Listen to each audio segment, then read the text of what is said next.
Welcome to another episode of Farming with J. Kusenga Farm.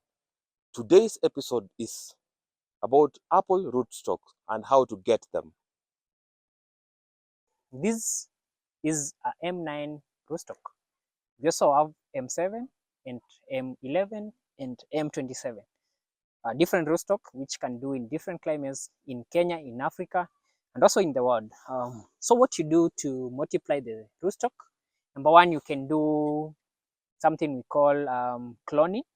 Cloning is done in the lab, but if you don't have the facility to do in the lab, you can do in the farm.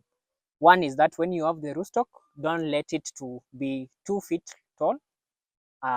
When it reaches 2 feet, you have to cut it on the top so that it can concentrate on the lower side.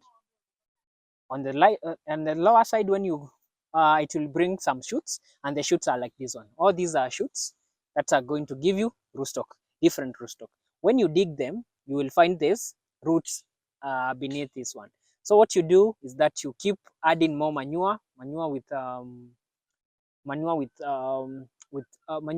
the topsoil, and then you keep putting it up so that the shoots can form quick roots very quickly, and then you can remove your rootstock, you plant it somewhere safe, and then you graft it to have the kind of apple that you need to have. So basically, that is how you multiply the rootstock. And with time, because it takes long to form all these shoots, so you need to be patient with that. It takes time, so you need to be very patient.